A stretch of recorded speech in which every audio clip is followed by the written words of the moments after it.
PCTV, PaperCity Magazine's new video channel. I'm Francine, Ballard, Style Editor at Large, and I'm here today in Chandos, Dodson, Epley's beautiful Tanglewood home, talking to her a little bit about this, that, and everything. It's so nice to be in your home. Thank you so much. I've been here so many times for fabulous dinner parties, etc., but it's nice to do something on a more professional level, so thank you for having me. Thanks for coming. Looking forward to it. Yeah, so before we dive in, I just want to give our viewers an idea about you and what you do. Chandos is an interior designer. You have been in this market for 20 years. Yes. And very well known in the space, studied in New York, and have been featured in many, many magazines and publications. Lux, House Beautiful, I can't even remember the whole bio, but Thank you. Thank you. So an illustrious interior design career, I must say. And I know a little bit about you, but why don't you give our viewers a sense of who you are as a designer? What is your aesthetic, or what are you known for?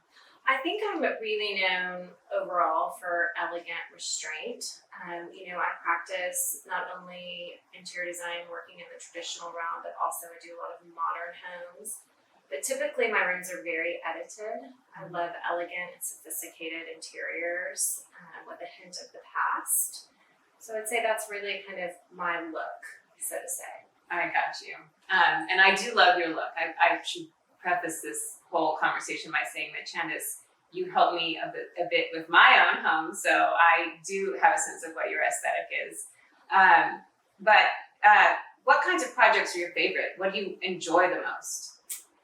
Well, the projects that I really love the most are when the client is really invested in the process. I love all of the details that go into new construction or even just furnishing a room. It's kind of those little small elements that really set a room over the top. Trim on draperies, a nail head on a chair, gilt paint. It just kind of depends on what kind of room you're doing and what the style is, but those are the details that take it over the top. Got it. So I know this is going to be such a cliche question, but I feel like I have to ask it because we're in such a strange and interesting time. But what kinds of projects are you working on now? How has your industry changed post-COVID? Are people more concerned with, sort of livability versus, high style or other elements? Surprisingly, I think people are more interested in high style. They're entertaining at home more and spending more time in their environments and more invested in the beauty of their own homes. And when you say they're interested in high style and they're entertaining more at home, are there things that you can do as a designer, whether it's a new project or just coming in, where you're building it start to finish, or just coming in to kind of freshen up a space? Are there things that people can do to make your home feel more like a going out space? Absolutely. I mean, lighting is everything. Adding lamps or sconces or a new chandelier can do wonders for a room. Even changing your throw pillows can take it up a notch. Or, barware probably enhances it. Barware always makes for a better party. Absolutely. Oh, yeah. So tell me a little bit more about that. Expand on what you mean by what you're hearing about people entertaining their homes or what they're wanting in terms of lifestyle. So it's very interesting, the calls that we're getting. People are really wanting that last layer, the art, the tabletop. They're looking at their barware and thinking, I need to upgrade this. Mm-hmm. I think they're really thinking about their homes and the fact that instead of being out on the town, they're going to be home and bringing guests over in small, more intimate groups. Right. What have you been doing during COVID? I know you have two gorgeous twins, or the beauty of COVID, keep you busy, right? The beauty of COVID is it's really given me a little time to focus on my own space as well. So I have been upgrading all of those things in my own house, like my table linens and barware, but I've also been entertaining outdoors, which I've really entertained. It's so much fun to kind of pull the inside out. Even taking lamps outside can be so fun at night, or, setting the table with more intimate objects than just flowers.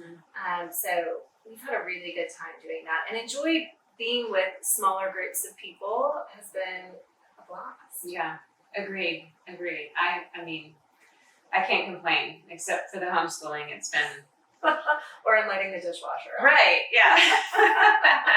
Neither one of those I enjoy. Yes. Well, that would be our least favorite things about quarantine.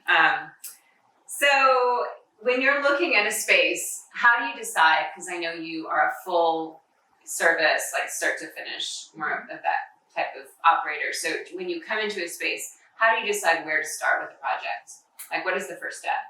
Well, the first step for me is always determining the aesthetic, because I don't just do traditional work or modern work. So really listening to what the client wants and what their needs are starts first. And then usually it's a small piece of the puzzle. We fall in love with one thing that just kind of speaks to us, like a rug or a piece of art. Yeah. And then the room starts to kind of evolve in that way.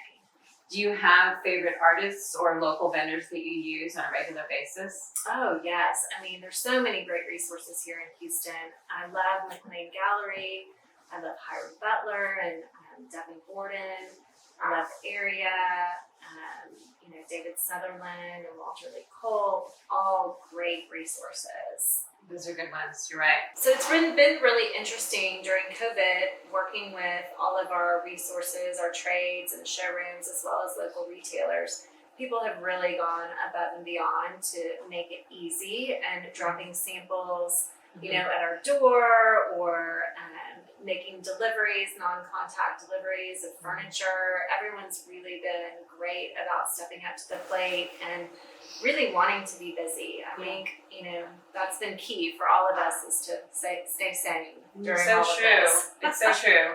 So I'm going to go on a different tangent for a second now. What, in your mind, makes a house a home?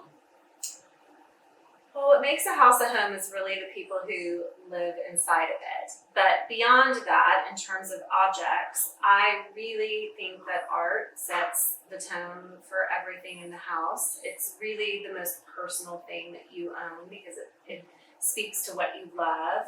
And so that's kind of a really important piece for me in all of that. I mean, you can be a color person or love neutrals, love modern, love traditional, but what hangs on your walls says a lot about what speaks to you in terms of your soul. Who do you admire professionally? It doesn't have to be a designer or decorator, but in any industry, who kind of inspires you? Oh my gosh, well, there's so many interior designers that I love and that admire their work. Of course, I always mention Albert Hadley. Today there's Jean-Louis Denois, who is amazing.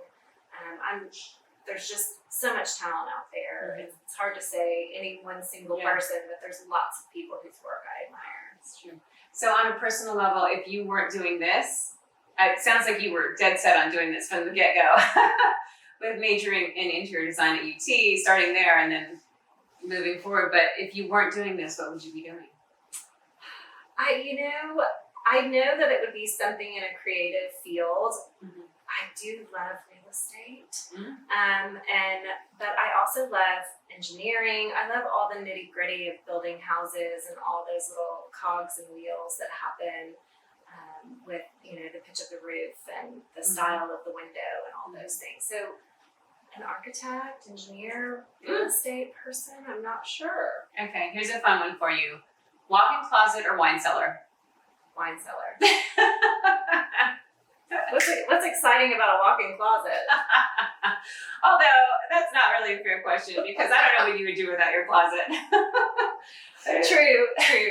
Yes, I'm a girl who needs a closet. Well, thank you so much for sitting down with us, Chandos, today. And my pleasure. We will enjoy seeing more of you. Thank you so much. Post-COVID. Great being here.